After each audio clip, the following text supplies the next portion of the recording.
Hi guys and welcome back to the channel Deepak Yadav Education. Welcome to the daily current affairs of 5th of October 2021। तो guys आज है तारीख 5 अक्टूबर 2021 और है Tuesday. आज की तारीख से जितने भी मोस्ट इंपॉर्टेंट करंट अफेयर्स बनेंगे उन सभी करंट अफेयर्स को हम लोग डिटेल में डिस्कस करेंगे। नाउ बढ़ते हैं आगे, एक बार देख लेते हैं कौन कौन से आर्टिकल्स का डिस्कशन करना है आज के इस वीडियो में। सबसे पहला आर्टिकल बहुत ज़्यादा इंपॉर्टेंट होने वाला है। यहाँ पे हम बात करेंगे कि अभी हम लोग लैंडस्लाइड और फ्लड अर्ली वार्निंग सिस्टम के ऊपर काम कर रहे हैं। तो ये अर्ली वार्निंग सिस्टम क्या होता है, लैंडस्लाइड, फ्लड्स, ये सारी टर्म्स क्या होती हैं, बहुत डिटेल में हम लोग जानकारी प्राप्त करेंगे। आर्टिकल ज्योग्राफी के पॉइंट ऑफ व्यू से बहुत इंपॉर्टेंट होगा। बाय द वे ये जो डेली करंट अफेयर का वीडियो है ये मॉर्निंग में डेली बेसिस पर 5 बजे अपलोड हो जाता है। यहाँ पर हम लोग बहुत सारे आर्टिकल्स डेली डिस्कस करते हैं जो कि यूपीएससी और स्टेट पीएससी के पॉइंट ऑफ व्यू से बहुत इंपॉर्टेंट होते हैं। हर एक आर्टिकल को इतना डिटेल में डिस्कस करते हैं कि अगर कोई क्वेश्चन प्रीलिम्स या मेंस में आता है तो उसको आप लोग इजीली सॉल्व कर पाओगे। आज का सेकंड आर्टिकल अगेन बहुत इंपॉर्टेंट होने वाला है। यहाँ पे बात कर देंगे हम लोग कि किस प्रकार से जो इलेक्शन कमीशन ऑफ इंडिया है जो कि हमारे पूरे देश भर में इलेक्शन को कंडक्ट करवाता है, ये किसी पॉलिटिकल पार्टी को किस प्रकार से सिंबल को अलॉट करता है, तो हम डिस्कस करेंगे इसके बारे में। क्या इसके पीछे एक्ट है, बहुत सारी इंपॉर्टेंट इंफॉर्मेशन है, एग्जाम के लिए जबरदस्त आर्टिकल है ये। उसके बाद एक आर्टिकल बहुत चर्चा में है, एंटी मलेरियल ड्रग रेजिस्टेंस करके। आपको लोगों को, बहुत सारे लोगों को कंफ्यूजन होती है ड्रग रेजिस्टेंस को लेकर। ठीक है, अब यहाँ पर आर्टिकल आ चुका है तो हम समझेंगे ये ड्रग रेजिस्टेंस एग्जैक्टली क्या होता है, अब यहाँ पर इससे क्या खतरा है। अब यहाँ पर ड्रग रेजिस्टेंस बहुत सारे केसेस में हम लोग को देखने को मिलता है। एक कंसर्न वाली बात है, वो क्यों है, आगे हम लोग इसके बारे में डिटेल में डिस्कशन करने वाले हैं। उसके बाद आपको मालूम होगा अभी 2 अक्टूबर को गांधी जयंती सेलिब्रेट करी गई। अब यहाँ पर देखो गांधी जयंती किस तारीख को सेलिब्रेट करी जाती है सबको मालूम है, लेकिन अभी यहाँ पर बहुत सारी इंपॉर्टेंट इन्फॉर्मेशन है जो कि हिस्ट्री के पॉइंट ऑफ व्यू से इंपॉर्टेंट है और इस प्रकार के क्वेश्चन प्रीवियस ईयर में यूपीएससी ने बहुत ज़्यादा पूछे हैं। तो हम लोग यहाँ पर बहुत सारी इंपॉर्टेंट इन्फॉर्मेशन को गैदर करेंगे। गांधी जी का क्या रोल रहा है उसको हम लोग यहाँ पर कवर करने वाले हैं। देन उसके बाद एक आर्टिकल है जल जीवन मिशन ऐप को लेकर। तो अभी हाल ही में जल जीवन मिशन ऐप को लॉन्च किया गया। इस ऐप के क्या फायदे होंगे, क्या ये इंफॉर्मेशन प्रोवाइड करवाएगा, प्लस जल जीवन मिशन क्या है एग्जैक्टली, यहाँ पर हम लोग डिस्कशन करने वाले हैं।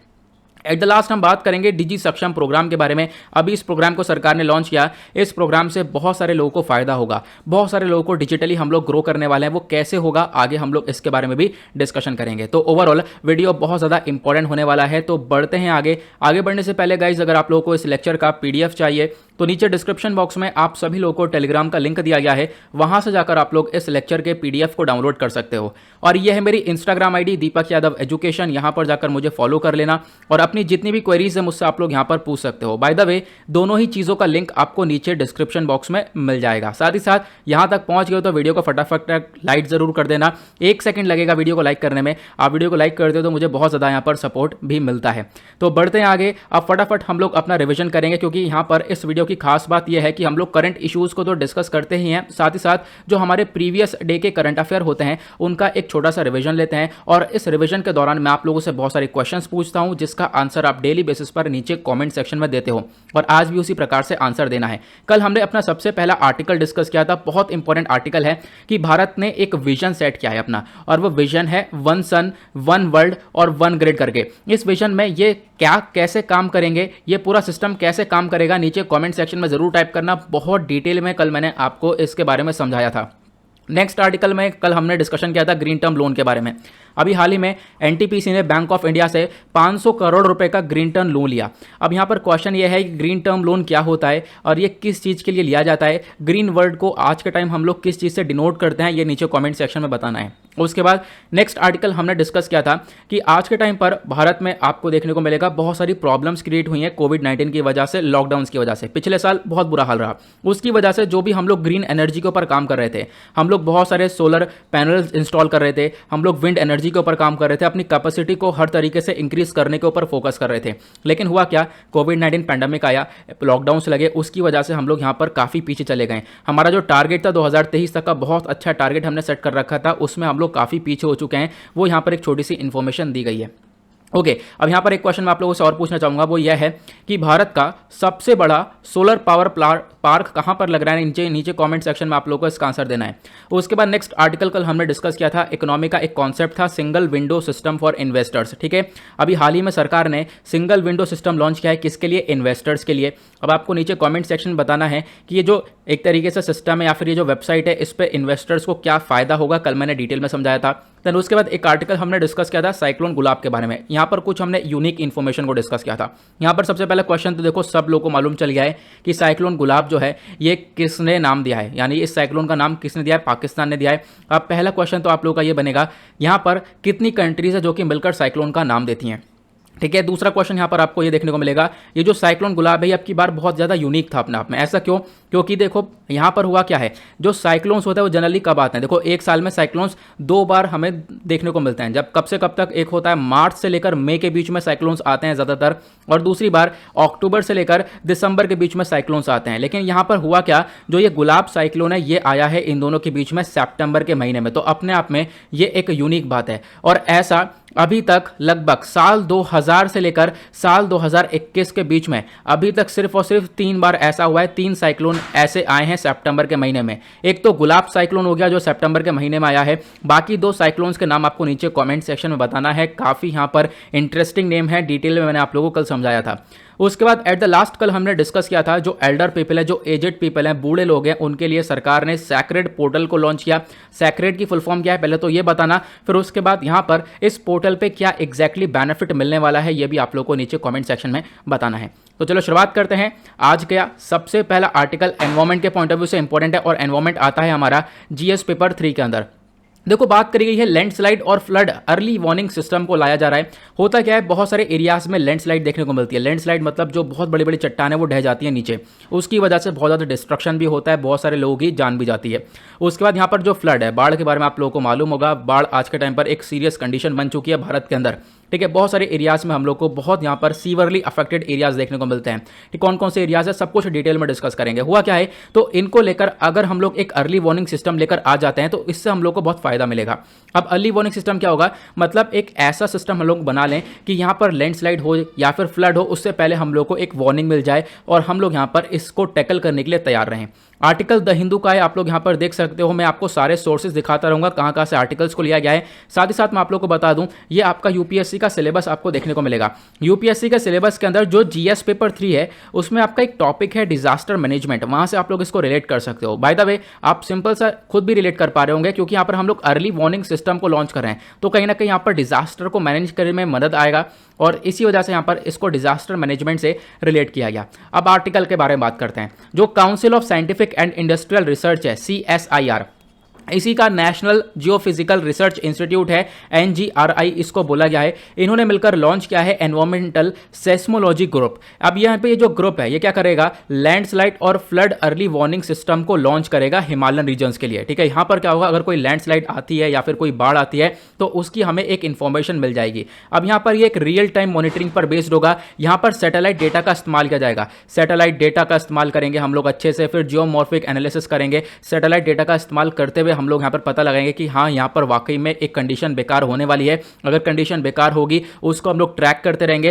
ट्रैकिंग करने के बाद एक जहाँ पर वहाँ पर अगर कोई लोग होगा उनको हम लोग इन्फॉर्मेशन प्रोवाइड करवा देंगे। इससे क्या होगा, जो डिस्ट्रक्शन है वो होने से बच जाएगा, प्लस वहाँ पर हम लोग जो खतरा है, मतलब लोगों की जान तो डेफिनेटली हम लोग बचा सकते हैं, प्लस हम लोग यहाँ पर जो बर्बादी है उसको भी कम से कम कर सकते हैं। तो यहाँ पर अर्ली वार्निंग सिस्टम का फायदा क्या होगा, जो इकोनॉमिक लॉसेस है उनको वो कम कर सकता है, प्लस यहाँ पर नंबर ऑफ इंजरीज कम हो सकती हैं, लोगों की जो डेथ हो जाती है डिजास्टर की वजह से वो भी बहुत ज़्यादा कम हो सकती है। हम लोग ज़्यादा से ज़्यादा चीज़ों को बचा सकते हैं। ये इसका फ़ायदा होता हुआ नजर आएगा। पहला क्वेश्चन अब हम ला लिए एग्जाम के लिए। सबसे पहली चीज़ जो कि इंपॉर्टेंट है वो है लैंडस्लाइड। लैंडस्लाइड एग्जैक्टली क्या होता है, देखो यहाँ पर बात करते हैं जो रॉक होती है, रॉक हो गया, डेब्रिस हो गया, तो यहाँ पर इसका मूवमेंट होता क्या है, बड़ी बड़ी चट्टानें होती हैं। यहाँ पर आप देख सकते हो इस प्रकार की चट्टान है। यहाँ पर इसका हिस्सा ये था, अब क्या हुआ, ये नीचे की साइड ढह गया। अब नीचे की साइड ढह गया, इसी को हम लोग लैंडस्लाइड बोलते हैं। सिंपल सा फंडा यही है एक एग्जैक्टली लैंडस्लाइड। इससे बर्बादी भी बहुत होती है, नीचे की साइड जो भी होगा वो डिस्ट्रक्शन में बेकार हो जाएगा। आप कह सकते हो जो लैंडस्लाइड है ना, इसके टर्म्स अलग अलग हैं। यहाँ पर आपको 5 प्रकार के टर्म्स देखने को मिलेंगे, फॉल्स, टॉपल, स्लाइड्स, स्प्रेड्स, फ्लूज यहाँ पर देखने को मिलता है। अब हम बात करते हैं और इंपॉर्टेंट चीज़ की। इंपॉर्टेंट चीज़ क्या है, ये लैंडस्लाइड होती क्यों है। यहाँ पर देखो ग्रेविटी का भी मेन मकसद है। यहाँ पर ग्रेविटी भी आपको देखने को मिलती है। ऑब्वियस सी बात है, चट्टान लटकी हुई है, नीचे से ग्रेविटी लग रही है। ग्रेविटी यहाँ पर आपको मालूम होगा, कोई आपने ऊपर चीज़ फेंकी है तो ग्रेविटी उसको नीचे खींच लेती है, ठीक है, अट्रैक्ट करती है अपनी तरफ। तो यहाँ पर क्या है, ग्रेविटी का रोल भी बहुत बड़ा देखने को मिल जाता है, ऐसा हम लोग को यहाँ पर प्रतीत होता है। इसकी वजह से लैंडस्लाइड होता है। प्लस उसके बाद और भी बहुत सारे मेजर फैक्टर्स होते हैं, जियोलॉजी, मॉर्फोलॉजी, ह्यूमन एक्टिविटी। मानव आज के टाइम पर बहुत सारा डेवलपमेंट करता है इस वाले एरिया मात्रा में, ठीक है, रिजॉर्ट्स बनाए जा रहे हैं, बहुत सारे एरियाज बनाए जाते हैं, तो उसकी वजह से भी लैंडस्लाइड होता है। प्लस यहाँ पर कभी कभी एग्रीकल्चर बहुत ज़्यादा मात्रा में हो रही है, प्लस डिफॉरेस्टेशन, पेड़ पौधे काटे जा रहे हैं, इसकी वजह से भी यहाँ पर क्या होता है, जब पेड़ पौधे काट देंगे तो उससे मिट्टी हल्की हो जाती है। क्यों? जब पेड़ की जो जड़ें होती हैं ना, पेड़ की जड़ें मिट्टी को जकड़ के रखती हैं। अब होगा कि आप पेड़ काट दोगे, पेड़ उखाड़ दोगे, वो जड़ें मर गई, अब उससे क्या होगा, यहाँ पर आप कह सकते हो मिट्टी कहीं ना कहीं कमजोर हो गई, ये लैंड कमजोर हो गया, और इसकी वजह से यहाँ पर लैंडस्लाइड देखने को मिल जाती है। तो ये कुछ रीजंस हैं जिसकी वजह से लैंडस्लाइड होती है। आज के टाइम पर भारत में कौन कौन से एरियाज है जहां पर लैंडस्लाइड सबसे ज़्यादा होता है, तो आप लोग को ध्यान रखना है, पूरा का पूरा हिमालयन एरिया है, हिल्स माउंटेन्स हो गए, उसके बाद नॉर्थ ईस्ट इंडिया हो गया, वेस्टर्न घाट्स हो गए, ठीक है, नीलगिरीज हो गया, तमिलनाडु कोंकण के एरियाज हो गए, ये सब जगह ऐसी हैं जहां पर लैंडस्लाइड सबसे ज़्यादा होता है। इन सब चीज़ों को देखते हुए जो जियोलॉजिकल सर्वे ऑफ इंडिया है उसने नेशनल प्रोग्राम को लॉन्च किया है, national programme on landslide susceptible mapping को लेकर, ठीक है, मतलब एक तरीके से लैंडस्लाइड्स को कम करने के ऊपर यहाँ पर पूरी तरह से फोकस रखा गया जियोलॉजिकल सर्वे ऑफ इंडिया के द्वारा, ठीक है। तो आगे बढ़ते हैं हम लोग नेक्स्ट आर्टिकल की तरफ, सॉरी नेक्स्ट आर्टिकल नहीं, यहाँ पर एक इसी का ही एक पार्ट है, वो है फ्लड्स, ठीक है। अभी हमने लैंडस्लाइड को कवर किया, दूसरा हमने यहाँ पर फ्लड कवर करना है, क्योंकि लैंडस्लाइड भी मतलब एक बहुत बड़ा कारण बन चुका है हमारे कंट्री के अंदर बर्बादी का, उसके बाद फ्लड भी एक बहुत बड़ा कारण बन चुका है। तो फ्लड क्या होती है, फ्लड के बारे में आपको पता है, एग्जैक्टली बाढ़ होता है, एक नेचुरल डिजास्टर है। होता कैसे है, यहाँ पर काफ़ी भारी भरकम कभी कभी बारिश हो जाती है, उसकी वजह से ज़्यादातर तो यही कॉमन रीज़न है कि बारिश बहुत ज़्यादा होती है, उसकी वजह से बाढ़ देखने को मिलती है। साथ ही साथ दूसरा रीज़न क्या होता है, बर्फ़ है, कभी कभी बहुत ज़्यादा हमारे जो ग्लेशियर्स है वो पिघल जाते हैं, उससे यहाँ पर पानी का लेवल बढ़ जाता है, उससे बाढ़ देखने को मिल जाती है। कभी कभी जो कोस्टल एरियाज़ में बहुत बड़ा ट्रॉपिकल साइक्लोन आ जाता है, साइक्लोन मतलब एक बहुत बड़ा तूफान चक्रवात बन जाता है, इससे हमारे कोस्टल एरियाज भी डूब जाते हैं। तो ये बाढ़ अलग अलग प्रकार की आपको देखने को मिलती हैं। 3 टाइप के फ्लड्स होते हैं, एक होता है फ्लैश फ्लड, दूसरा होता है रिवर फ्लड और तीसरा होता है कोस्टल फ्लड। क्या क्या होते हैं हम समझेंगे। सबसे पहले फ्लैश फ्लड को हम समझते हैं। देखो फ्लैश फ्लड कैसे होता है, एक तरीके से बारिश बहुत तेजी से होती है, बहुत मतलब मूसलाधार जो बारिश जिसको हम लोग कहते हैं वो यहाँ पर बारिश होती है। इसकी वजह से जो वाटर का लेवल है वो बढ़ जाता है रिवर्स में, स्ट्रीम्स में, और इसकी वजह से यहाँ पर ये बाढ़ आ जाती है। दूसरा होता है रिवर फ्लड। यहाँ पर भी आप कह सकते हो क्या होता है, बारिश एक कारण होता है, प्लस यहाँ पर ग्लेशियर्स वगैरह मेल्ट होते हैं, बर्फ निकलती है, उसकी वजह से यहाँ पर रिवर का लेवल बढ़ जाता है, ये रिवर फ्लड होते हैं। कोस्टल फ्लड मतलब जो तट पर आते हैं। तट पर कैसे आएंगे, तट पर समुद्र होगा किनारे, ठीक है। अब यहाँ पर समुद्र के अंदर चक्रवात बनता है, साइक्लोन्स बनते हैं, और साइक्लोन्स की वजह से यहाँ पर आप कह सकते हो बाढ़ देखने को मिल जाती है यहाँ पर भी। तो ये कुछ एरियाज हो गए, उसको हम लोग बोलते हैं कोस्टल फ्लड। तो ये 3 टाइप की फ्लड्स होती हैं, आपको ध्यान रखना है। ज्योग्राफी के पॉइंट ऑफ व्यू से बहुत सारी इंपॉर्टेंट टर्म्स हैं ये। ओके, आज के टाइम पर अगर हम बात करें भारत में कौन कौन से एरियाज हैं जो कि सबसे ज़्यादा खतरे में हैं इन फ्लड्स की वजह से, तो इंडिया के अंदर आपको पंजाब वाला एरिया देखने को मिलेगा, हरियाणा वाला एरिया देखने को मिलेगा, बहुत सारे गंगेटिक प्लेन्स हैं, Uttar Pradesh, north Bihar, west Bengal, Brahmaputra valley, Andhra Pradesh, Orissa, Gujarat, ये सारे एरियाज हैं। और आज के टाइम पर केरला, तमिलनाडु भी बहुत ज़्यादा बुरा हाल हो चुका है, इनका भी फ्लड्स है। ओके, तो ये कुछ चीज़ें आप लोग को ध्यान रखना है। क्वेश्चन ये है, भारत सरकार के द्वारा क्या स्टेप उठाया जा रहा है इन फ्लड्स को टैकल करने के लिए, इन फ्लड्स को रोकने के लिए। सबसे पहला फ्लड प्लेन जोनिंग, यहाँ पर एक तरीके से एक इनिशिएटिव था ये भारत के अंदर। इसमें क्या होगा, हम लोग एरियाज को एक तरीके से डिमार्केट कर देंगे, इन एरियाज को अलग कर देंगे, जहाँ पर हम लोग पहली बार ट्रैक करेंगे हर साल फ्लड यहाँ पर देखने को मिलती है। ये कुछ एरिया है जहाँ पर हर साल बाढ़ आती है, हर साल बारिश में बाढ़ देखने को मिलता है। तो उन एरियाज में हम लोग क्या कर सकते हैं, लोगों का जो ह्यूमन सेटलमेंट है उसको रोक सकते हैं, प्लस वहाँ पर एक अच्छा सा डेवलपमेंट करने के बाद ही हम लोग इस बाढ़ को रोक पाएंगे। दूसरा, आपको नेशनल वाटर पॉलिसी देखने को मिल पाएगा। ये कहीं ना कहीं हाईलाइट करता है कि आप लोगों को प्रोजेक्ट प्लानिंग प्लस यहाँ पर जो ग्राउंड वाटर डेवलपमेंट होता है उसको करना पड़ेगा। इससे आप लोग फ्लड को कंट्रोल कर सकते हो, आप जो फ्लड का पानी है उसका यूज कर सकते हो। अच्छा, देन उसके बाद लास्ट यहाँ पर स्टेप उठाया जा रहा है। आज के टाइम पर हम लोग जो फोरकास्टिंग वगैरह का काम कर रहे हैं, आपको मालूम होगा बाढ़ की फोरकास्टिंग होती है, मतलब कि अंदाज़ा लगाना होता है कि हाँ भाई यहाँ पर ये बाढ़ आ सकती है।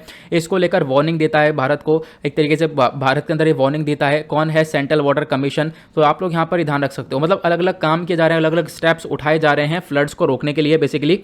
तो इसके बारे में आप लोगों को ध्यान रखना है। आगे बढ़ते हैं अगले आर्टिकल की तरफ। अगला आर्टिकल पॉलिटी एंड गवर्नेंस के पॉइंट ऑफ व्यू से इंपॉर्टेंट है, और पॉलिटी एंड गवर्नेंस आता है जीएस पेपर 2 के अंदर। अब देखो यहाँ पर आर्टिकल में चर्चा हो रही है एक बहुत इंपॉर्टेंट टॉपिक के बारे में, इलेक्शन सिंबल्स। जो आपने देखा होगा अलग अलग जो पॉलिटिकल पार्टीज़ हैं उनके पास अपना अपना अलग अलग इलेक्शन सिंबल है, किसी के पास फूल है, हाथी है, साइकिल है, और यहाँ पर एक तरीके से पंजा है। तो अलग अलग यहाँ पर आपको इलेक्शन सिंबल्स देखने को मिलेंगे। तो यहाँ पे हुआ क्या है, एक विवाद क्रिएट हो गया है। न्यूज़ में क्यों है, क्योंकि यहाँ पर इंडियन एक्सप्रेस का आपको आर्टिकल देखने को मिलेगा। मैं आपको बताता हूँ, अगर आप लोग यहाँ पर जीएस पेपर 2 का सिलेबस देखोगे अपने यूपीएससी का, तो यहाँ पर कुछ टॉपिक्स हैं जैसे कि appointments of various constitutional post, powers, functions, constitutional bodies. तो यहाँ पर इसके पॉइंट ऑफ व्यू से आर्टिकल बहुत इंपॉर्टेंट है, ठीक है। अब मैं आपको पहले समझा देता हूँ ये न्यूज़ में क्यों है। हुआ क्या है, आपने यहाँ पर एक व्यक्ति का नाम सुना होगा जिनका नाम है रामविलास पासवान, ठीक है। अब रामविलास पासवान यहाँ पे एक पार्टी से थे, लोक जनशक्ति पार्टी, ठीक है। लोक जनशक्ति पार्टी एक यहाँ पर पार्टी है बेसिकली। इस शक्ति पार्टी का जो सिंबल है वो है बंगला, ठीक है। जो बंगला होता है ना बेसिकली, जो घर टाइप का जो बंगला होता है, वो बंगला यहाँ पर इसका सिंबल है। अब हो क्या रहा है, अब रामविलास पासवान जी तो रहे नहीं, आपको मालूम होगा, तो इनके एक बेटे हैं, क्या नाम है, चिराग पासवान, यहाँ पे आप लोग देख पा रहे होंगे। फिर यहाँ पर क्या है, अब चिराग पासवान के चाचा भी हैं, यहाँ पर आप लोग देख पा रहे होंगे, ये हैं, इनका नाम है पशुपति कुमार पारस, ठीक है। ये पशुपति कुमार पारस हो गए, और ये कौन हो गए, ये हो गए चिराग पासवान। रामविलास पासवान जी के यहाँ पर ये बेटे हैं, और यहाँ पर आप कह सकते हो उनके भाई हैं, तो ये आप रिलेशन देख सकते हो। अब है क्या, जो ये लोक जनशक्ति पार्टी है बेसिकली, इसके लिए यहाँ पर ये दोनों लड़ रहे हैं। अब इनका कहना यह है कि मैं यहाँ पर इसको लीड करूंगा, और इनका कहना यह है कि मैं यहाँ पर इसको लीड करूंगा। इनका कहना यह है कि मेरे फेवर में बहुत सारे लोग हैं, इनका कहना यह है कि मेरे फेवर में बहुत सारे लोग हैं। इनका कहना यह है कि पार्टी मुझे दे दो, और जो बंगला सिंबल है ये भी मैं लूंगा। इनका बिल्कुल यहाँ पर यही सेम कहना है, तो मतलब डिस्प्यूट चल रहा है। अब इलेक्शन कमीशन ऑफ इंडिया क्या करेगा इसके रिगार्डिंग, वो हम लोग समझेंगे, क्या एक सॉल्यूशन निकल सकता है। Plus election commission of India किस प्रकार से किसी पॉलिटिकल पार्टी को सिंबल अलॉट करता है, वो भी हम डिस्कस करेंगे। तो हाल ही में इलेक्शन कमीशन ऑफ इंडिया ने एक पॉलिटिकल पार्टी है, उनके इलेक्शन सिंबल को डिसाइड किया हम फ्रीज ही कर देंगे, इसको अभी एकदम रोक देंगे, ठीक है। और वो कौन सा मुद्दा है वो मैं भी आप लोगों को मैंने अभी आपको बताया है, ठीक है। अब जो election symbol reservation and allotment order 1968 है, इसकी मदद से इलेक्शन कमीशन ऑफ इंडिया किसी भी पार्टी को सिंबल्स अलॉट करता है। तो आपको ध्यान रखना है, किसी भी पार्टी को सिंबल अलॉट किया जाता है वो कौन से एक्ट की मदद से, वो है election symbols reservation and allotment order 1968। इसके अंदर क्या क्या बताया गया है वो भी हम आगे डिटेल में देखने वाले हैं। सबसे पहले देखो, कोई भी इलेक्ट्रल या फिर इलेक्शन सिंबल जो भी होता है, वो एक तरीके से यहाँ पर पार्टी की पहचान बताता है, किसी भी पॉलिटिकल पार्टी की पहचान बताता है। अब आप जब भी वोट देने जाते हो, आपने डेफिनेटली बहुत सारे लोगों ने वोट दिया होगा इलेक्ट्रॉनिक वोटिंग मशीन में,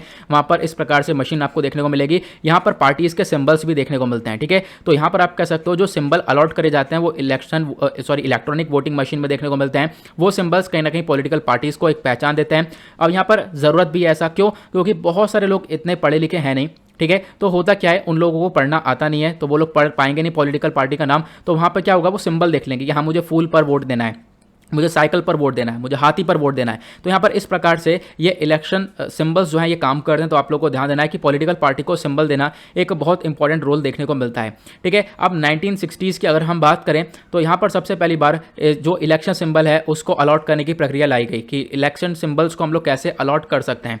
तो आप कह सकते हो ये मुद्दा चला आगे, फिर इलेक्शन कमीशन ऑफ इंडिया ने थोड़े टाइम बाद स्टेट कर दिया, एक तरीके से ऑर्डर दे दिया। ऑर्डर है election symbols reservation and allotment order 1968। इस ऑर्डर की वजह से क्या होगा, जो भी पॉलिटिकल पार्टीज हैं उनको सिंबल्स अलॉट करे जाएंगे, उनको यहाँ पर नया सिंबल दिया जाएगा। जैसे बीजेपी को यहाँ पर फूल का सिंबल दे दिया गया, तो वो यहाँ पर इस जो एक्ट है बेसिकली जो ऑर्डर है इसकी मदद से यहाँ पर ये सिंबल दिए जाएंगे। तो आप लोगों को ध्यान रखना है, ठीक है। भारत के अंदर आपको 3 प्रकार की पार्टीज देखने को मिलती हैं। एक होती है नेशनल पार्टीज जो कि अल्टीमेट बड़े लेवल पर होती हैं, लगभग आज के टाइम पर 7 पार्टीज है। देखो ये 6-7 होती रहती हैं। फिलहाल आज के टाइम का करंट इशू में बता रहा हूँ तो 7 नेशनल पार्टीज है। स्टेट पार्टीज कितनी है नीचे कमेंट सेक्शन में आप लोगों को बताना है, सर्च करना है इसके बारे में। प्लस यहाँ पर देखो पाओगे आप, कुछ नेशनल पार्टीज होती हैं, कुछ स्टेट पार्टीज होती हैं, और कुछ पार्टीज ऐसी होती हैं जो कि जिनको हम लोग रजिस्टर्ड बोलते हैं। रजिस्टर्ड पार्टी ये अनरिकग्नाइज्ड पार्टीज होती हैं। तो आप लोगों को नीचे कमेंट सेक्शन में बताना है। नेशनल पार्टीज लगभग आज के टाइम पर 7 हैं। स्टेट पार्टी कितनी है नीचे कमेंट सेक्शन में बताना। प्लस यहाँ पर ये जो रजिस्टर्ड पार्टी है ये कितनी है ये भी नीचे कमेंट सेक्शन में आप लोगों को बताना है। तो इनको सिंबल्स अलॉट कौन करेगा, यहाँ पर इलेक्शन कमीशन ऑफ इंडिया इनको सिंबल देगा। सिंबल किसकी मदद से दिया जाएगा, इस ऑर्डर की मदद से दिया जाएगा, ये यहाँ पर बताया गया है, ठीक है। कोई भी नेशनल पार्टी हो गया, स्टेट पार्टी हो गया, उन सबको यहाँ पर जो भी सिंबल मिलता है वो इनका रिजर्व सिंबल हो जाता है। इनका सिंबल कोई दूसरा व्यक्ति इस्तेमाल नहीं कर सकता, कोई दूसरी पार्टी इस्तेमाल नहीं कर सकती। आपको मालूम होगा जैसे बीजेपी का सिंबल है ये फूल, अब यहाँ पर इस फूल को कोई और पार्टी जो है इस्तेमाल नहीं कर सकती है। आप लोगों को ध्यान देना है। स्टेट लेवल पे यहाँ पर इस्तेमाल कर लेते हैं, लेकिन यहाँ पर नेशनल लेवल पर उनके पास जो भी सिंबल है वो रिजर्व्ड हो जाता है, ये आप लोगों को ध्यान रखना है। उसके बाद जो ये ऑर्डर है बेसिकली जिसके बेसिस पर यहाँ पर सिंबल अलॉट किया जाता है, इसका नाम है election symbol reservation and allotment order 1968। इसका जो पैराग्राफ 15 है वो ये बोलता है कि इलेक्शन कमीशन यहाँ पर डिसाइड कर सकता है डिस्प्यूट्स को लेकर। मान लो कोई रिकॉग्नाइज पॉलिटिकल पार्टी है, आपस में इनके डिस्प्यूट चल रहा है, तो यहाँ पर वो डिसाइड कर सकता है कि यहाँ पर किसको सिंबल देना है, किसको सिंबल नहीं देना है। उसका यहाँ पर election commission of India main काम ये भी कह सकता है कि मान लो कोई डिस्प्यूट हो रहा है, कोई जो रिकॉग्नाइज नेशनल और स्टेट पार्टीज है इनके बीच में यहाँ पर डिस्प्यूट हो रहा है, उन्होंने अप्लाई कर दिया कि देखो यहाँ पर हमें ये सिंबल चाहिए, हमें सिंबल चाहिए। जैसे कि अभी हुआ है, अब यहाँ पर जो यहाँ पे चिराग पासवान और पशुपति हैं इन दोनों के बीच में डिस्प्यूट देखने को मिला। इन्होंने बोला कि मुझे सिंबल चाहिए, मुझे सिंबल चाहिए केस या इलेक्शन कमीशन ऑफ इंडिया के पास, ठीक है। तो यहाँ पर आप कह सकते हो डिस्प्यूट जो है ये यहाँ पर देखेगा और इस डिस्प्यूट के अंदर आप कह सकते हो कि फिर इलेक्शन कमीशन ऑफ इंडिया आगे डिसाइड करता है। देन उसके बाद आप लोगों को ध्यान रखना है जो भी रजिस्टर्ड पार्टीज होती हैं, अनरिकग्नाइज्ड पार्टीज होती हैं, इनके लिए भी कुछ है। अगर मान लो यहाँ पर डिस्प्यूट क्रिएट होता है तो यहाँ पर आप कह सकते हो जितने भी डिस्प्यूट है वो सब इलेक्शन कमीशन ही देखता है। देन उसके बाद इन सबको क्लियर करता है और उसके बाद यहाँ पर आप कह सकते हो कि इनसे कहता है कि पहले तो आप लोग खुद डिसाइड करके आओ। जैसे आज के टाइम पर लोक जनशक्ति पार्टी के बारे में बात हो रही है, तो इसमें यहाँ पर चिराग पासवान और पशुपति दोनों के बीच में लड़ाई हो रही है। तो यहाँ पर पहली बात तो ये देखो इसका लीडर कौन है, आप लोग खुद डिसाइड करो। पहले तो आपको पता होना चाहिए लीडर कौन रहेगा इस पार्टी का। अदरवाइज यहाँ पर क्या होगा, आप लोग अपनी सेपरेट पार्टी बनाओ, उसका सिंबल अलग अलग आपको अलॉट कर दिया जाएगा। ये यहाँ पर सोल्यूशन देता है इलेक्शन कमीशन ऑफ इंडिया, ये आप लोग को ध्यान रखना है। ओके, आई होप आपको क्लियर हो चुका है। आगे बढ़ते हैं अगले आर्टिकल की तरफ। अगला आर्टिकल हेल्थ के पॉइंट ऑफ व्यू से इंपॉर्टेंट है और हेल्थ आता है जीएस पेपर 2 के अंदर। यहाँ पे बात करी गई है एंटी मलेरियल ड्रग रेजिस्टेंस के बारे में। ये ड्रग रेजिस्टेंस क्या होता है यहाँ पे हम लोग समझेंगे। न्यूज़ में क्यों है, क्योंकि हाल ही में हम बात करें पिछले कुछ सालों के अंदर जो एंटी मलेरियल ड्रग रेजिस्टेंस है वो लगातार इंक्रीज हो रहा है। मतलब मलेरिया के अगेंस्ट में यहाँ पर जो भी दवाइयाँ हैं वो फेल हो चुकी हैं, ये आप कह सकते हो, ठीक है। तो ड्रग रेजिस्टेंस कुछ इसी प्रकार की चीज़ होती है, दवाई काम करती नहीं है, वो आगे मैं आपको बताऊंगा। इंडियन एक्सप्रेस का ये आर्टिकल आप लोग देख पा रहे होंगे। अगर हम बात करें सिलेबस की, तो सिलेबस में जब जीएस पेपर 2 का सिलेबस उठाओगे तो वहाँ पर आपको गवर्नमेंट पॉलिसीज एंड इंटरवेंशंस देखने को मिलेगा, प्लस उसके बाद हेल्थ का टॉपिक देखने को मिलेगा। तो वहाँ से आप लोगों को ये रिलेट करना है। अब बात करते हैं ड्रग रेजिस्टेंस के बारे में। देखो सिंपली इसको डिफाइन किया गया है। ड्रग रेजिस्टेंस क्या होता है, drug resistance is the reduction in effectiveness of a medication to cure a disease और अ कंडीशन। मान लो कोई बीमारी है, मान लो ये मलेरिया है, ठीक है। अब मलेरिया के रिगार्डिंग एक दवाई दी जाती है, मान लो यहाँ पर कोई मेडिसिन दी हम लोगों ने। अब होगा क्या, जिस व्यक्ति को ये मलेरिया है उसको दवाई दी गई, उस दवाई देने के बाद भी उसके अंदर मलेरिया ये कम नहीं हुआ, प्लस और मल्टीप्लाई हो गया, तो आप कह सकते हो ये ड्रग रेजिस्टेंस है। मतलब ये जो बीमारी है ड्रग रेजिस्टेंस है, इसके ऊपर इस दवाई का कोई असर नहीं है, ठीक है। तो यहाँ पर ड्रग रेजिस्टेंस का मतलब क्या है, जो इफेक्टिवनेस है वो कम हो जाती है, दवाई की इफेक्टिवनेस, दवाई की अगर हम बात करें तो दवाई का असर बहुत कम रहता है, वो बीमारी को ठीक नहीं कर पाता, उसको हम लोग ड्रग रेजिस्टेंस बोलते हैं। आज के टाइम पर मलेरिया के खिलाफ ड्रग रेजिस्टेंस बहुत ज़्यादा बड़ा है, ऐसा यहाँ पर बताया गया। इसी प्रकार से जो HIV है उसके प्रति भी यहाँ पर ये रेजिस्टेंस बढ़ जाता है। तो यहाँ पे आप देख सकते हो इसके पीछे का रीज़न, एक कारण है म्यूटेशन, जो बदलाव होता है। यहाँ पर मान लो non resistance drug bacteria exist करता है। मान लो जो बैक्टीरिया है वो मल्टीप्लाई होता रहता है बिलियंस में, मतलब आपकी बॉडी के अंदर कहीं से कहीं से बैक्टीरिया एंटर कर गया, वो बैक्टीरिया बॉडी के अंदर मल्टीप्लाई कर रहा है लगातार, बहुत ज़्यादा तेजी से ग्रोथ कर रहा है, बहुत तेजी से पैदा हो रहा है, ठीक है। होता क्या है, चलो ये सारे तो हो गए, लेकिन क्या हुआ, एक बैक्टीरिया के अंदर म्यूटेशन हो गया। म्यूटेशन मतलब उसके अंदर जो डीऑक्सीराइबोन्यूक्लिक एसिड है उसके अंदर एक बदलाव हो गया, एक छोटा सा चेंज हो गया, ये बैक्टीरिया और खतरनाक हो गया, ठीक है। इसके अंदर म्यूटेशन हो गया, तो होता क्या है, आगे कुछ म्यूटेशंस जो होते हैं वो एक तरीके से बैक्टीरियम ड्रग रेजिस्टेंस होते हैं। होगा क्या, देखो कुछ तो यहाँ पर खत्म हो जाएंगे, दवाई से आप दवाई दोगे बॉडी के अंदर, जब बॉडी के अंदर दवाई डालोगे तो उससे जो बैक्टीरिया है कुछ तो खत्म हो जाएगा, लेकिन जिस बैक्टीरिया के अंदर बदलाव हुआ था वो बैक्टीरिया ऐसे ही बचे रहेंगे, और वो बैक्टीरिया दवाई देने के बाद और मजबूत हो जाएंगे। और आप अगर और ज़्यादा दवाई देते रहोगे तो वो यहाँ पर क्या होगा, वो ड्रग्स भी मल्टीप्लाई होते रहेंगे, और यहाँ मतलब कि ये इसके अंदर ही बदलाव होता रहेगा, ये बैक्टीरिया भी बॉडी के अंदर बढ़ता रहेगा। तो यहाँ पर ये बोला गया है जब भी म्यूटेशन हो जाता है उसके बाद बैक्टीरिया काफ़ी खतरनाक हो जाता है, उसके ऊपर दवाई का असर नहीं होता है, ठीक है। तो यहाँ पर जो एंटी मलेरियल एक तरीके से यहाँ पर आपको रेजिस्टेंस देखने को मिला है, इसके पीछे के कारण क्या क्या है। सबसे पहला म्यूटेशन कारण है, यानी कि एक बहुत बड़ा बदलाव, जो मलेरियल पैरासाइट है उसके अंदर बदलाव हो जाता है, और बदलाव होने की वजह से वो उसके ऊपर दवाई काम करती नहीं है, इस वजह से बहुत सारे लोगों की डेथ भी हो जाती है, ठीक है। अब यहाँ पर बताया गया लगभग 1000 से ऊपर स्टडीज कंडक्ट करवाई गई हैं, जिसमें बताया गया एक म्यूटेशन हुआ है। उस म्यूटेशन का आप लोग नाम याद रख सकते हो, उस बदलाव का नाम है PFK13, ये म्यूटेशन हुआ है। अब यहाँ पर आप कह सकते हो एक इनएडिक्वेट कवरेज भी है, इसके पीछे का एक और रीज़न ये है कि आप लोग प्रॉपर्ली डायग्नोज नहीं किया, आपने ड्रग्स का मिसयूज़ किया, बहुत ज़्यादा मात्रा में ले लिया, ठीक है। उसकी वजह से यहाँ पर ये चीज़ें देखने को मिल जाती है। तो कहीं ना कहीं यहाँ पर और भी फैक्टर्स इसमें मैटर करते हैं। अब चिंता वाली बात क्या है, तो चिंता वाली बात यह है जो क्लोरोक्वीन है बेसिकली, जिसको हम लोग CQ बोलते हैं। क्लोरोक्वीन आज के टाइम पर सबसे ज़्यादा कॉमन दवाई है जो कि यूज़ करते हैं हम लोग मलेरिया में, ठीक है। तो वर्ल्ड हेल्थ ऑर्गेनाइजेशन की रिपोर्ट ये बताती है ये जो क्लोरोक्वीन है, यानी कि जिसका नाम है PVAVEX, ये एक तरीके से रेजिस्टेंस है टू क्लोरोक्वीन। अब यहाँ पर मतलब ये दवाई है, दवाई कहीं ना कहीं ये मलेरिया को ठीक कर नहीं पाती है, या आप कह सकते हो कि मलेरिया इस दवाई के रेजिस्टेंस आपको देखने को मिलेगा। 28 कंट्री कंट्रीज लगभग ऐसी हैं इंडिया को जोड़कर जहां पर CQ रेजिस्टेंस देखने को मिला। मतलब ये दवाई देने के बाद भी यहां पर व्यक्ति सही नहीं हुआ है, उसकी हालत और खराब हुई है, बैक्टीरिया वहां पर और दुगना तिगना हो चुका है। तो यहां पर आप कह सकते हो यह है क्लोरोक्वीन वाली कंडीशन। ठीक है, यहां पर क्लोरोक्वीन एक दवाई है जो कि काम करती है बेसिकली मलेरिया को टैकल करने के लिए, लेकिन ये नहीं कर पा रही है। अब यहां पर आप कह सकते हो इसी की वजह से क्या होता है, ये 22 मिलियन ट्रीटमेंट फेलियर देखने को मिला है, ट्रीटमेंट प्रॉपर्ली हो नहीं पाता है। इस कारण की वजह से लगभग 1,16,000 लोगों की जान गई है और लगभग बहुत लॉस भी हुआ है। ठीक है, यहाँ पर क्योंकि हमें क्या करना होता है, ट्रीटमेंट पॉलिसी वापस से चेंज करनी होती है। जब हम देख पा रहे हैं कि फिर भी असर नहीं हो रहा, फिर से हमें बदलाव करना पड़ता है, फिर कुछ ना कुछ नई रिसर्च करनी होती है, तो इस पर काफ़ी हद तक खर्चा भी हुआ है। अब बात करते हैं एक्जैक्टली मलेरिया के बारे में। मलेरिया बीमारी है क्या? तो देखो यहाँ पर एक लाइफ थ्रेटनिंग यानी जान का खतरा हो जाता है अगर ये बीमारी हो जाती है। तो मॉस्किटो बॉर्न डिजीज़ है, मच्छर से होती है। ये मच्छर क्या करेगा, प्लाज्मोडियम पैरासाइट्स यहाँ पर कॉज करेगा। और यहाँ जो बीमारी है ये आपको बहुत सारे एरियाज़ में देखने को मिलेगी, जैसे कि अफ्रीका, साउथ अमेरिका और एशिया के अंदर सबसे कॉमनली ये बीमारी देखने को मिलती है। उसके बाद जो हम बात करते हैं पैरासाइट्स की, ये जो मॉस्किटो प्रोड्यूस करते हैं जो पैरासाइट्स है, यहाँ पर ये फैल जाता है। आप कह सकते हो जब ये मच्छर काटता है, और ये किस मच्छर की वजह से होता है, क्वेश्चन पूछा जा सकता है। मलेरिया एक फीमेल मॉस्किटो है, एनोफिलीस मॉस्किटो। ठीक है, इसकी यहाँ पर वजह से ये होता है। फिर आप कह सकते हो ये मॉस्किटो जब काटता है तो पैरासाइट रिलीज होता है ब्लड स्ट्रीम में, आपकी खून की जो स्ट्रीम्स है उसके अंदर पैरासाइट रिलीज हो जाता है, और वो पैरासाइट आपके लिवर तक पहुँचता है, फिर उसके बाद पूरे बॉडी में फैलना चालू हो जाता है। इस प्रकार से मलेरिया बढ़ता हुआ नजर आता है। ये एनोफिलिस मच्छर है जिसकी वजह से मलेरिया होता है। यहाँ पे जैसे मैंने आपको बताया, मॉस्किटो काटेगा, पैरासाइट आपके ब्लड स्ट्रीम में जाएगा, ब्लड स्ट्रीम के बाद वो लिवर में जाएगा, लिवर के बाद वो मल्टीप्लाई होता रहेगा, लिवर पूरे बॉडी में पंप करेगा ब्लड को, तो यहाँ पर पूरे बॉडी में आप कह सकते हो वो ब्लड स्ट्रीम में फैल जाएगा। फिर उसके बाद ये पूरे बॉडी में ये पूरा तरीके से बैक्टीरिया फैल जाता है।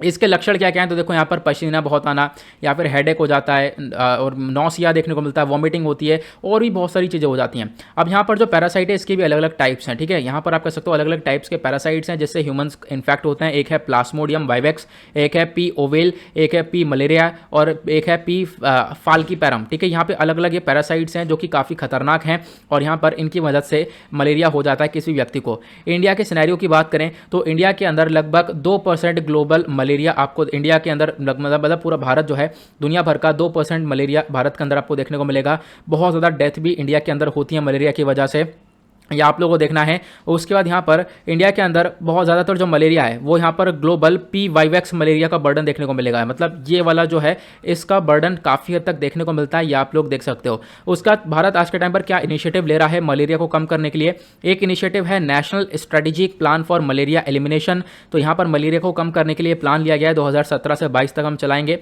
उसके बाद एक प्लान है national framework for malaria elimination. तो एक कुछ चीज़ें हैं जो कि मलेरिया को टैकल करने में मदद करेंगी। ओके, नाउ बढ़ते हैं अगले आर्टिकल की तरफ। अगला आर्टिकल जीएस पेपर 1 हिस्ट्री के पॉइंट ऑफ व्यू से इंपॉर्टेंट है।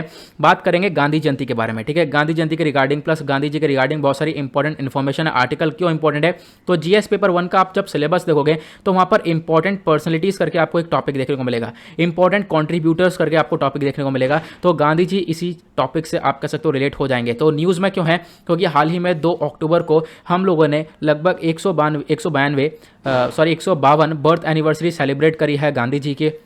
साथ ही साथ उस दिन एक चीज़ और होती है, हमने यहाँ पर एक तरीके से भारत ने श्रद्धांजलि पे करी है लाल बहादुर शास्त्री जी को बिल्कुल सेम डे पर, तो आपको ध्यान रखना है। तो गांधी जयंती के दिन एक और दिन होता है, वो आप लोगों को मालूम होना चाहिए। आर्टिकल इंडियन एक्सप्रेस का है, आप लोग देख पा रहे होंगे। अब बात करते हैं गांधी जी के बारे में कुछ छोटी छोटी इन्फॉर्मेशन जो कि डायरेक्टली बहुत सारे एग्जाम में पूछ ली जाती है। जन्म कब हुआ था गांधी जी का, तो यहाँ पर आप देख पाओगे 2 अक्टूबर 1869 में पोरबंदर गुजरात के अंदर इनका जन्म हुआ था। उसके बाद इनकी ब्रीफ प्रोफाइल के बारे में बात करें, एक लॉयर थे, पॉलिटिशियन थे, सोशल एक्टिविस्ट थे, राइटर थे, जो कि यहाँ पर एक तरीके से लीडर बनकर निकल कर आए नेशनलिस्ट मूवमेंट के। ठीक है, ब्रिटिश रूल के बिल्कुल खिलाफ थे। उसके बाद इन्होंने सत्याग्रह चलाया साउथ अफ्रीका के अंदर 1893 से लेकर 1915 के बीच में। इन्होंने यहाँ पर एक तरीके से जो काले गोरे का भेदभाव था इसका ये मुद्दा उठाया था। ठीक है, और फिर उनके यहाँ पर इन्होंने एक तरीके से सत्याग्रह का मूवमेंट चलाया नॉन वायलेंस करके। आपको ध्यान रखना है, नॉन वायलेंस मतलब अहिंसा। यहाँ पर कोई भी हिंसा नहीं क्रिएट की जाएगी, कोई मारपीट नहीं, नॉन वायलेंस। यहाँ पर अहिंसा के रास्ते को अपनाकर हम लोग अपनी मनमानी करवा सकते हैं, मतलब अपनी एक तरीके से जो भी हमारी डिमांड है उसकी पूर्ति कर सकते हैं। तो यहाँ पर अहिंसा का रास्ता अपनाना यहाँ पर गांधी जी ने सिखाया। ठीक है, उसके बाद जो international day of non violence है, नॉन वायलेंस से यहाँ पर एक डे भी आता है international day of non violence, वो भी 2 अक्टूबर को सेलिब्रेट किया जाता है जब यहाँ पर महात्मा गांधी जी का जन्मदिन होता है। और गांधी जी के नाम पर ही गांधी पीस प्राइज़ रखा गया, आपको मालूम होगा। ये दिया जाता है सोशल, इकोनॉमिक, पॉलिटिकल ट्रांसफॉर्मेशन को लेकर। मान लो कोई व्यक्ति है जो कि गांधी जी के मेथड्स का इस्तेमाल कर रहा है, गांधीयन प्रिंसिपल्स पर चल रहा है, तो उनको यहाँ पर ये पीस प्राइज़ दिया जाता है। गांधी जी साउथ अफ्रीका से वापस आ गए थे 9 जनवरी 1915 में, ठीक है। अब 1915 में आने के बाद गांधी जी ने इंडिया के अंदर बहुत सारे डेवलपमेंट की तरफ आगे एक तरीके से स्टेप बढ़ाया, और उसके बाद सत्याग्रह मूवमेंट भारत के अंदर भी चलाया। भारत के अंदर भी गांधी जी ने सिखाया कि आपको नॉन वायलेंस के रास्ते पर चलना चाहिए, अहिंसा के रास्ते पर चलना चाहिए। जो नॉन वायलेंस है ये कहीं ना कहीं इंडियंस को यूनाइट करेगा, इंडियंस को एकजुट लेकर आएगा। 1916 में गांधी जी ने ट्रैवल किया चंपारण, एक तरीके से बिहार के अंदर, ताकि वहां पर किसान भाइयों को इसके बारे में चीज़ों को बताया जा सके। फिर 1917 में यहाँ पर आप कह सकते हो सत्याग्रह को सपोर्ट किया गया बहुत ज़्यादा, ठीक है। फिर यहाँ पर आप कह सकते हो गुजरात के अंदर जो किसान थे, किसान भाई थे, उनको बारे में यहाँ पर बताया गया कि आप भी नॉन वायलेंस अपनाओ, ठीक है। आपको अहिंसा का रास्ता अपना कर आप कह सकते हो अपनी डिमांडें रखनी है। उसके बाद 1918 में यहाँ पर आप कह सकते हो गांधी जी ने लगभग यहाँ पर अहमदाबाद गए थे, वहाँ पर सत्याग्रह मूवमेंट चलाया। उसके बाद 1919 में यहाँ पर सत्याग्रह मूवमेंट चलाया रॉलेट एक्ट के खिलाफ में। रॉलेट एक्ट काफ़ी खतरनाक एक्ट था, उसके खिलाफ में सत्याग्रह चला। बहुत सारे पॉलिटिकल जो लीडर्स थे उनको गिरफ्तार किया गया, बहुत सारे जेल में डाला गया। और आप कह सकते हो उसी साल की बात है 1919 में जब रॉलेट एक्ट आया था, उसके बाद 13 अप्रैल 1919 में हुआ क्या था, जलियांवाला बाग मैसेकर हुआ। जलियांवाला बाग में बहुत बड़ा इंसिडेंट हुआ, बहुत सारे लोगों की जान गई, यहाँ पर आप लोग देखने को मिलेगा। उसके बाद गांधी जी ने इस मूवमेंट को कॉल ऑफ कर लिया था, ये आप लोग को ध्यान रखना है। फिर गांधी जी ने नॉन कोऑपरेशन मूवमेंट चलाया 1920 से लेकर 1922 तक, ठीक है। यहाँ पर नॉन कोऑपरेशन मूवमेंट चला कि हम लोग अब यहाँ पर अंग्रेजों के साथ कोऑपरेट बिल्कुल भी नहीं करेंगे। लेकिन हुआ क्या, एक बहुत बड़ा इंसिडेंट हो जाता है, चौरी चौरा इंसिडेंट, ठीक है। इस चौरी चौरा इंसिडेंट में क्या हुआ था, गोरखपुर में एक पुलिस स्टेशन पर लोग मिलकर भड़क कर आग लगा देते हैं, ठीक है। तो यहाँ पर क्या होता है कि उसकी वजह से भी आप कह सकते हो कि यहाँ पर वायलेंस काफ़ी देखने को मिल जाता है। गांधी जी ने बोला था हम लोग नॉन वायलेंस के रास्ते पे बढ़ेंगे, लेकिन यहाँ पर वायलेंस काफ़ी हो जाता है। तो गांधी जी यहाँ पर नॉन कोऑपरेशन मूवमेंट को भी विड्रॉ कर लेते हैं। तो आप लोग को ध्यान देना है। यहाँ पर मैं एक छोटी छोटी इन्फॉर्मेशन दे रहा हूँ, बहुत डिटेल में इन्फॉर्मेशन इसको आपको मिल जाएगी जब आप हिस्ट्री पढ़ोगे, तो वहाँ पर आपको बहुत सारी डिटेल में जानकारी मिलेगी। ओके, गांधी जी ने बहुत सारा सोशल वर्क किया है, ये बहुत इंपॉर्टेंट है। जैसे कि यहाँ पर जो अनटचेबल लोग हैं उनको यहाँ पर आप कह सकते हो सोसाइटी में बहुत ऊपर उठाया, उनको हरिजन नेम दिया, ठीक है। उसके बाद यहाँ पर आप कह सकते हो सितंबर 1932 में बी आर अम्बेडकर साहब ने भी गांधी जी के साथ निगोशिएट किया पूना पैक्ट के दौरान। उसके बाद यहाँ पर गांधी जी ने उनका खुद का सेल्फ रिलायंस सिंबल था, ठीक है। स्पिनिंग व्हील यहाँ पर उनका एक खुद का सिंबल था जो कि आगे एक बहुत पॉपुलर सिंबल बनकर आया। उसके बाद गांधी जी की हमेशा से ही कोशिश रही है कि देखो कंट्री के अंदर एकजुटता बनाई जा सके, यूनिटी बनाई जा सके। लेकिन होता क्या है, यहाँ पर जो अंग्रेजों का एक तरीके से दिमाग था कि हम पार्टीशन करेंगे वो, और साथ ही साथ जो हिंदू मुस्लिम उनके बीच में डिवाइड एंड रूल वाला जो सिस्टम अपनाया, उसकी वजह से काफ़ी हद तक यहाँ पर डिस्प्यूट रहते थे। उसके बाद गांधी जी ने हिंदुस्तानी प्रचार सभा को फाउंड किया था 1942 में महाराष्ट्र के अंदर, आपको ध्यान देना है। उसके बाद बहुत सारी बुक्स गांधी जी ने लिखी थी, जैसे कि Hind Swaraj, my experiments with truth. उसके बाद गांधी जी की डेथ हो चुकी थी, और डेथ का कारण था नाथूराम गॉडसे। नाथूराम गॉडसे ने गोली मार दी थी, आपको मालूम होगा, 30 जनवरी 1948 में, ठीक है। तो यहाँ पर 30 जनवरी को हम लोग ऑब्जर्व करते हैं एज अ मार्टियर्स डे। तो ये आप लोग को ध्यान रखना है, ये कुछ इंपॉर्टेंट इन्फॉर्मेशन है एग्जाम के लिए। आगे बढ़ते हैं अगले आर्टिकल की तरफ। अगला आर्टिकल एनवायरमेंट के पॉइंट ऑफ व्यू से इंपॉर्टेंट है, और एनवायरमेंट आता है जीएस पेपर 3 के अंदर। यहाँ पे बात करी गई है जल जीवन मिशन ऐप के बारे में। तो हाल ही में न्यूज़ में क्यों है, क्योंकि डाउन टू अर्थ का आर्टिकल है। डाउन टू अर्थ एक one of the most important source है हमारे करंट अफेयर के लिए। हाल ही में हमारे प्राइम मिनिस्टर ने लॉन्च कर दिया है जल जीवन मिशन ऐप को।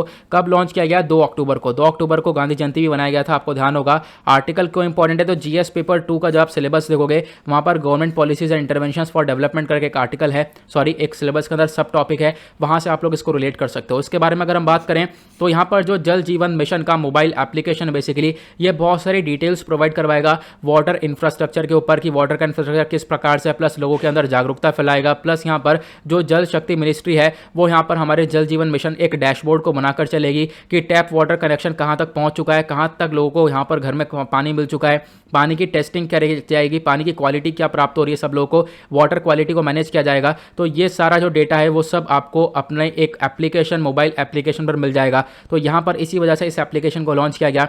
बाय द वे, जल जीवन मिशन क्या था, तो जल जीवन मिशन को लॉन्च किया गया था साल 2019 में। जल जीवन मिशन का मेन मकसद यह है कि साल 2024 तक जो गांव हैं और यहाँ पर शहर है, वहाँ पर उनके घरों में लगभग टंकी का कनेक्शन हम लोग दे सकें। टंकी का कनेक्शन घरों तक पहुंच सके, साथ ही साथ लगभग हर घर में पर व्यक्ति लगभग रोज 55 लीटर पानी उनको मिल सके, ये हमारा फोकस रखा गया है। घर में एक तरीके से पीने योग्य पानी मिल सके। उसके बाद ये जो पूरा का पूरा मिशन है ये जल शक्ति मिनिस्ट्री के अंदर में आता है। इसका मेन मकसद मैंने आप लोगों को बता दिया है कि एक ड्रिंकिंग वाटर प्रोवाइड करवाया जा सके लोगों को, और जो गंदा पानी है उसको कम से कम किया जा सके। और यहाँ पर आप कह सकते हो इसके बहुत सारे फीचर भी निकल के आ जाते हैं, जैसे कि जल जीवन मिशन आज के टाइम पर फोकस ये रखता है कि हम लोग लोकल इंफ्रास्ट्रक्चर को क्रिएट करेंगे, जैसे कि rain water harvesting, ground water recharge. इससे क्या होगा, बारिश का पानी हम लोग इस्तेमाल कर पाएंगे। मतलब ऐसी कुछ चीज़ें हम लोग यहाँ पर इस्तेमाल करने वाले हैं, लोकल इंफ्रास्ट्रक्चर बनाने वाले हैं, जिससे हम लोग जो पानी है उसका वेस्टेज कम करें, प्लस पानी का यूज़ हम लोग ज़्यादा से ज़्यादा बढ़ा सकें। ये फोकस रखा गया है। इंप्लीमेंटेशन की बात करते हैं यहाँ पर, तो यहाँ पर देखो इंप्लीमेंट बहुत तरीके से इसको किया जा रहा है। यहाँ पर पैसा खर्चा जा रहा है, जो सेंटर और स्टेट है वो पैसा खर्च रही है। सेंटर 90% और स्टेट 10%, तो 90:10 का यहाँ पर रेशियो आपको ये देखने को मिल पाएगा। ये हिमालयन रीजन के लिए है। और उसके बाद जो नॉर्थ ईस्टर्न स्टेट्स हैं वहाँ पर 50:50 का रेशियो है, आप लोगों को ध्यान देना है। और उसके बाद जो यूनियन टेरिटरीज है उसमें 100% सेंट्रल यहाँ पर खर्चने वाली है, तो आप लोगों को ध्यान देना है। प्रोग्रेस की बात करें तो बहुत कुछ प्रोग्रेस देखने को मिला है। जब से जल जीवन मिशन लॉन्च हुआ है बहुत सारे घरों में पानी पहुंच चुका है। अभी तक आपको ध्यान रखना है, गोवा, तेलंगाना, अंडमान एंड निकोबार आइलैंड्स और पुडुचेरी, यहाँ पर ये 4 जगह है जहाँ पर 100% हाउस होल्ड कनेक्शन मिल चुका है। घर घर में यहाँ पर पानी का कनेक्शन पहुँच चुका है। आने वाले टाइम पर हमारा पूरा फोकस है कि हम लोग प्रॉपरली सभी जगह पर पानी का कनेक्शन दे पाएँ। Next article polity and governance के पॉइंट ऑफ व्यू से इंपॉर्टेंट है। पॉलिटी एंड गवर्नेंस आता है जीएस पेपर 2 के अंदर। बात करी गई है डिजी सक्षम प्रोग्राम के बारे में। तो ये आर्टिकल न्यूज़ में क्यों है, क्योंकि हाल ही में जो हमारा union labour ministry and Microsoft है, इन्होंने यहाँ पर इस डिजिटल स्किल प्लेटफॉर्म को लॉन्च किया है। इस डिजिटल स्किल प्लेटफॉर्म में क्या होगा, जो भी हमारा यूथ है, जो भी हमारे जवान लोग हैं, उनको एम्प्लॉयबिलिटी प्रोवाइड करवाई जाएगी, उनको स्किल्स के ऊपर काम किया जाएगा। आर्टिकल पीआईबी से लिया गया है। बाय द वे इंपॉर्टेंट क्यों है, क्योंकि आपको जनरल स्टडीज़ पेपर 3 का सिलेबस देखना होगा। वहाँ पे एक आर्टिकल, एक सब टॉपिक है आपका डेवलपमेंट एंड एम्प्लॉयमेंट। वहाँ के पॉइंट ऑफ व्यू से आर्टिकल इंपॉर्टेंट है। न्यूज़ में क्यों है यहाँ पर, सॉरी ये इसके बारे में अगर हम बात करें तो हमने देखा डिजी सक्षम प्रोग्राम, इसका मेन मकसद यह है कि फ्री ऑफ कॉस्ट ट्रेनिंग दी जाएगी डिजिटल वे में। ठीक है, मतलब यहाँ पर डिजिटल स्किल्स प्रोवाइड किए जाएंगे। लेकिन यहाँ पर 3 लाख लोग, जो 3 लाख यूथ है, उनको पहले साल में डिजिटल स्किल्स प्रोवाइड करवाने वाले हैं हम लोग। डिजिटली उनको बहुत सारी नॉलेज होगी, क्योंकि आज के टाइम पर डिजिटलाइज जो चीज़ें हैं वो ज़्यादा हो रही हैं, प्लस पूरी दुनिया डिजिटली काफ़ी तेज़ी से ग्रो हो रही है। प्रायोरिटी हम लोग यहाँ पर रखने वाले हैं, यानी एक तरीके से जो सेमी अर्बन एरियाज़ है उनके ऊपर प्रायोरिटी रखी जाएगी कि उनको जॉब्स भी मिले। कोविड-19 की वजह से उनकी जॉब चली गई है, तो यहाँ पर उनकी जॉब के ऊपर भी फोकस रखा जाएगा। इस पूरे प्रोग्राम को इंप्लीमेंट करेगा Aga Khan rural support program India, जिसको हम लोग AKRSP 1 बोलते हैं। बेसिकली यहाँ पर एक नॉन गवर्नमेंटल डेवलपमेंट ऑर्गेनाइजेशन है, आप लोग को ध्यान रखना है। जो NCS पोर्टल है इसका भी बहुत बड़ा रोल देखने को मिलेगा। NCS पोर्टल मतलब नेशनल कैरियर सर्विस पोर्टल। ठीक है, यहाँ पर ये कहीं ना कहीं फोकस करेगा किस चीज़ के ऊपर, जॉब सीकर्स के ऊपर। जिनकी मांग है, जिनको जॉब चाहिए, उनको यहाँ पर ये ट्रेनिंग प्रोवाइड करवाई जाएगी इस पोर्टल के माध्यम से। पोर्टल एक लास्ट स्टॉप सोल्यूशन आपको देखने को मिलेगा। यहाँ पर बहुत सारी एम्प्लॉयमेंट दिया जाएगा। ठीक है, करियर रिलेटेड सर्विसेज यहाँ पर दी जाएंगी सिटीजन्स ऑफ इंडिया को। ठीक है, इसको इंप्लीमेंट करेगा ministry of labour and employment, तो इसके बारे में आप लोग ध्यान रख सकते हो। प्लस आज के टाइम पर जो हमारा यूथ एम्प्लॉयमेंट है, जवान लोगों के लिए जो रोजगार देने की बात करी जा रही है, उसके लिए भारत बहुत सारे इनिशिएटिव चलाती है। आपको ध्यान रखना है, बहुत सारे इनिशिएटिव मेंस में पूछ लिए जाते हैं। उन इनिशिएटिव में एक है प्रधानमंत्री कौशल विकास योजना 3.0, उसके बाद है जनरेशन अनलिमिटेड इन इंडिया, उसके बाद national career service, then prime minister's employment generation program, Pradhan Mantri Mudra Yojana, Pradhan Mantri Rozgar Protsahan Yojana, उसके बाद Mahatma Gandhi national rural employment guarantee scheme act. ये आप लोग को ध्यान रखना है। ये कुछ इनिशिएटिव है जो कि कहीं ना कहीं एम्प्लॉयमेंट यानी रोजगार देने की बात करती है हमारी कंट्री में। आई होप आप लोगों को सभी आर्टिकल अच्छे से क्लियर हो गए होंगे। बहुत इंपॉर्टेंट आर्टिकल है हमारे एग्जाम के लिए। नाउ गाइस, इसी के साथ करते हैं हम लोग अपने लेक्चर को समाप्त। मिलते हैं आप लोगों से नेक्स्ट वीडियो में। आज के लिए bye bye, have a nice day, thank you and जय हिंद।